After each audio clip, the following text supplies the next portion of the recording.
Olá, investidores e investidoras, sejam bem-vindos a mais um Retorno Cast Pocket.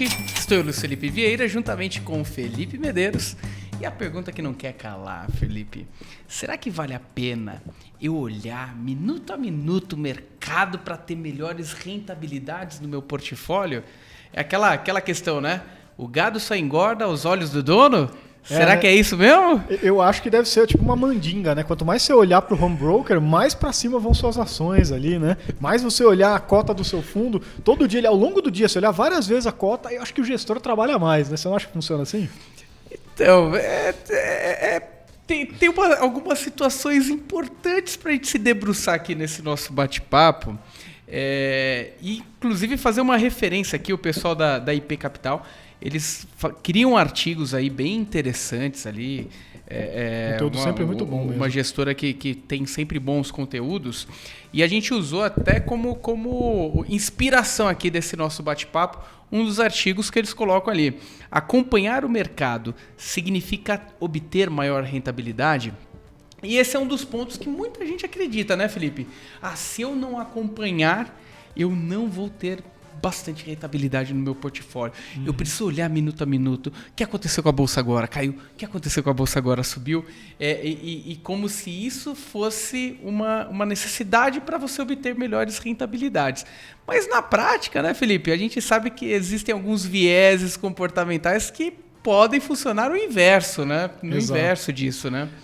Assim, a menos que você seja um trader, e aqui já fazemos todas as ressalvas de ser, principalmente day trader, né?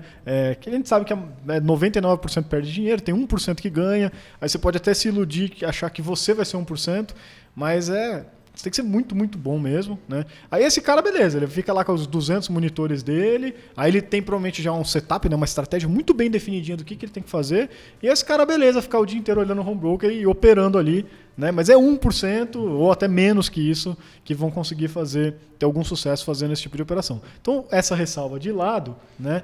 Para a maioria das pessoas, até é uma questão de ficar... E não só home broker, né? Ficar olhando notícias, ficar olhando, scrollando... E agora? Lá, o que eu faço? Sociais, Compro, né? Vendo a opinião ali dos influenciadores e não sei o quê. Tem um negócio até que chama... o nome do conceito é Information Overload, né? Aqui em português ficaria como se fosse assim... Bonito. Você viu, né? Sempre os nomes elegantes, né? Mas em português seria alguma coisa como assim, sobrecarga de informações, né? Um excesso de informações.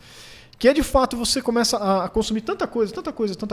Então vendo cotação, vendo notícia. Aí, notícia, né, que a gente sempre sabe que ela vem depois ela tenta explicar o fato depois que ele aconteceu, né?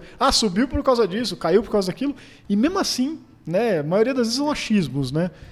É porque tal presidente ou tal candidato à presidência está na frente, ou outro subiu, caiu a bolsa. E aí você vai ver, né? Não, é porque o Fed subiu os juros, né? Então, né? Sempre o cara inventa uma justificativa. E aí se você começa a olhar esse monte de informação, e muitas delas conflitantes, o seu cérebro mesmo começa a ficar mais perdido, sem saber o que fazer, do que mais informado, né? É contraditório. Você acha que quanto mais informação, melhor você toma a sua decisão. Mas é o contrário. Quanto mais informação, ainda mais quando elas são descompromissadas ali, né? Quando uma não bate com a outra, mais travado você fica. Você não sabe que decisão tomar, e aí você vai tomar uma decisão puramente emocional e não racional, porque você não vai conseguir tomar uma decisão por excesso de informação, né? E esse ponto é interessante até onde a gente quer evoluir, né? Conectando essa situação aqui que foi colocada pelo Felipe com a situação de olhar o mercado a todo momento. A gente gravou um podcast, salvo engano, foi em 2020, falando de alguns pontos do S&P, alguns estudos lá desde 29 até 2015.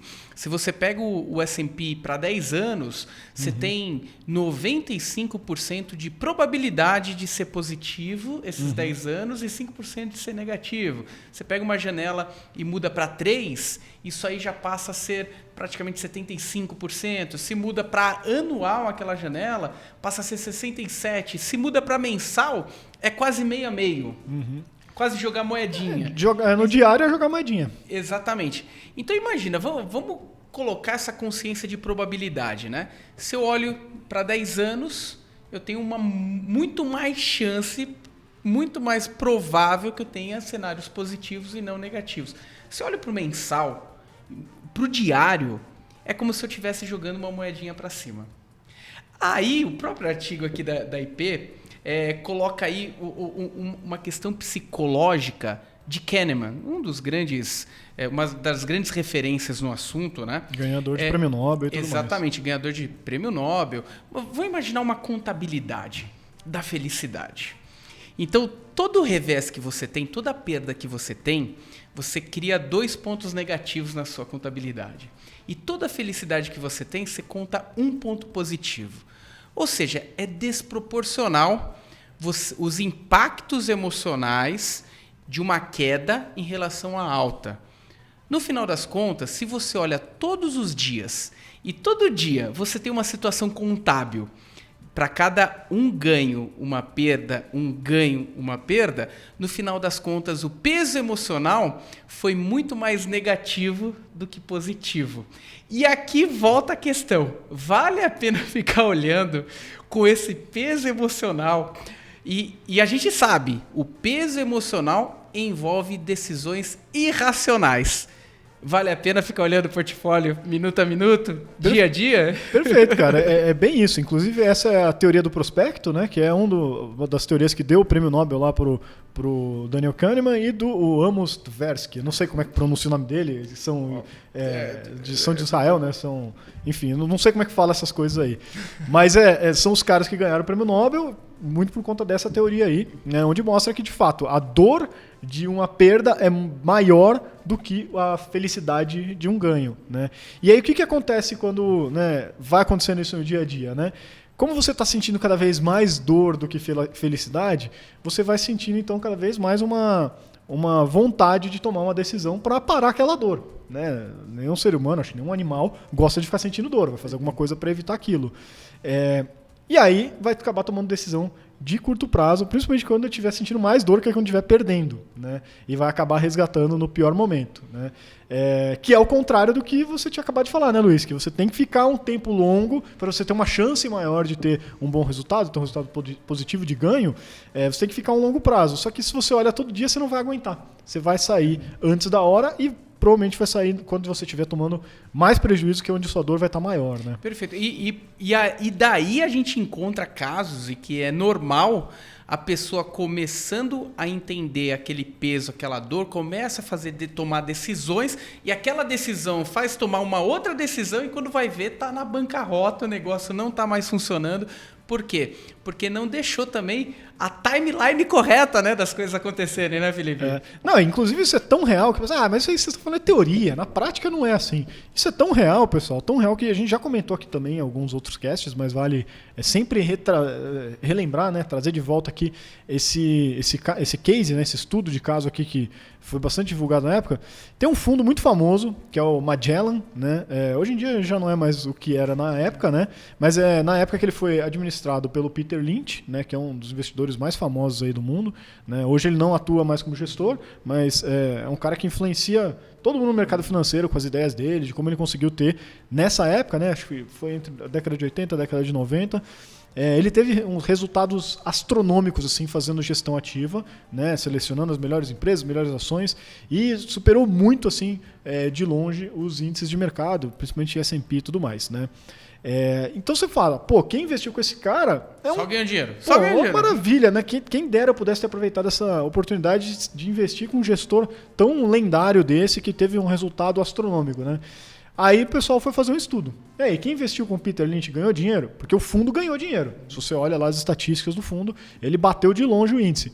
Mas quando você analisa os indivíduos, as pessoas, elas perderam dinheiro, né? Por incrível que pareça. Não é nem assim que elas ganharam menos, né? Ganharam o índice. Não, elas perderam dinheiro. Porque é justamente isso que a gente está falando aqui agora. A pessoa olhava lá o resultado passado. Nossa, esse cara é muito bom, vou investir nesse fundo aqui. Mas ele está olhando para o passado, ou seja, ele já deu o ganho. E aí ela comprava lá no alto. Aí começava a dar aquele drawdown normal, né? Dar uma voltinha. Esperava retornos rápidos, né? Exatamente. E a gente sabe que é um zigue-zague, né? Pode até ser um zigue-zague ascendente, mas no curto prazo vai ter quedas, é normal. Aí começava a ter quedas, se a pessoa já não aguentava. O cara perdeu a mão, ele não sabe mais fazer gestão e resgatava. E assim sucessivamente, vários e vários investidores. Não é uma pessoa, é os investidores como um todo, né? E no final, o que aconteceu? Comprar na alta, vender na baixa. A receita do fracasso, por quê? Porque a pessoa ficava olhando todo dia ali a cotação, em vez de olhar o longo prazo, que foi a gestão bem-sucedida do Peter Lynch, né? Perfeito. Então, fica aqui a dica. Cuidado, não fique olhando o seu portfólio todo dia, todo minuto.